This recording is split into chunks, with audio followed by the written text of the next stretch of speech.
Ford, what advice would you give a young lady wanting to become President of the United States?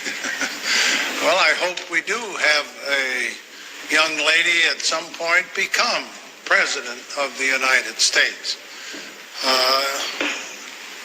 I can tell you how I think it will happen, because it won't happen in the normal course of events. Either the Republican or Democrat political party will nominate a man for president and a woman for vice president. And the woman and man will win. So you'll end up with a president, a male, and a vice president, a female. And in that term of office of the president will die.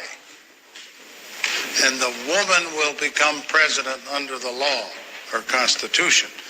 And once that barrier is broken, from then on, men better be careful, because they'll have a hard time ever even getting a nomination in the future. But that's the way it's going to happen.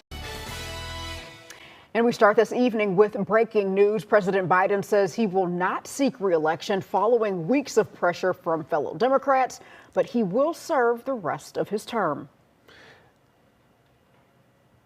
Good evening. I'm Tamon Bradley. And I'm Jewel Hillary. Jackie Bang is off. And WGN's Brona Tumulty joins us with reaction to today's historic news. Brona. Good evening to you both. Yeah, it's been a very interesting day, to say the least. That news out of Washington reverberating around the country this afternoon, that President Biden would finish out his term, but would not be seeking a second one. After decades in the political sphere, Joe Biden's career is coming to a close. An arguably catastrophic presidential debate in June prompted weeks of speculation about the election, with the president ending his re-election campaign today via social media, writing, "It has been the greatest honour of my life to serve as your president. And while it has been my intention to seek re-election, I believe it is in the best interest of my party and the country for me to stand down and to focus solely on fulfilling my duties as president for the remainder of the term." The news sending shockwaves around the country, with reaction flowing from all corners, including from Republican presidential candidate Donald Trump, who posted to Truth Social a short time later, saying in part, "Crooked Joe Biden was not fit to run for president and is certainly not fit to serve, and never was. He only attained the position of president by lies, fake news, and not leaving his basement. All those around him, including his doctor and the media, knew that he wasn't capable of being president, and he wasn't." That, a stark contrast to many other messages of support flooding in, congratulating Biden on his commitment to public service, which includes 36 years in the Senate and 8 years as second in command to President Obama, who also released comments earlier praising Biden's accomplishments and saying President Biden has pointed us away from the 4 years of chaos, falsehood and division that had characterized Donald Trump's administration. Through his policies and his example, Joe has reminded us of who we are at our best, a country committed to old-fashioned values like trust and honesty, kindness and hard work.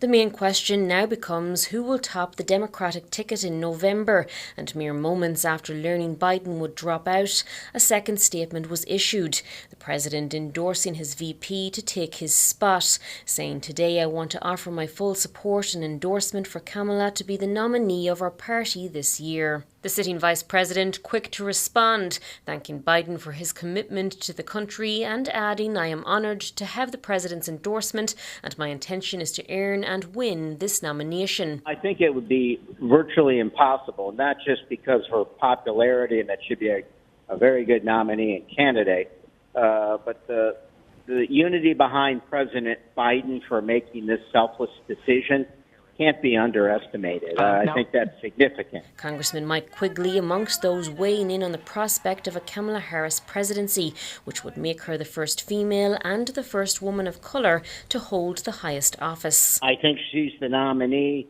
and the money's there. But let's not forget the obvious. This is going to open the floodgates for her ability to raise money. This is what not just the small donors, but the big mega donors were looking for. You know, this is wind in your sails. Let's get going. But not all are ready to endorse her. She's a formidable competitor, and I am seriously considering it. I think that she's going to make a very powerful case to delegates who will vote upon her in the convention. What happens next is somewhat modern uncharted territory. While Harris is likely in the best position to become the Democratic nominee, there's no guarantee. And now even more scrutiny on Chicago, with experts saying a temperature check in a couple of weeks may give a better indication of where delegates are leaning. I think what probably will still happen is they'll do the virtual roll call at the beginning of August to get a sense of where the state delegates are. And at that point, we'll know whether or not they'll be casting their votes for Vice President Harris or for others. We don't want it to go, we as a nation don't want it to go to a second round where superdelegates have to get involved. That looks very messy. But I think it's important that there's a recognition that a process will play out as opposed to an anointing of a nominee, because that does look undemocratic. Mayor Brandon Johnson releasing a statement within the last hour as well, saying in part today President Biden cemented his legacy as the rare leader who puts the people above himself. It is vital for our entire party to come together and support Vice President Kamala Harris. I am proud to give her my full endorsement. The President, in the first of his statements today, did say he will be addressing the nation in the coming days, but it's not yet clear when exactly he plans to do that. You had a lot to work with there. Certainly did, yeah. That was comprehensive. Thank you. You're very welcome. Thanks so much, Bruna.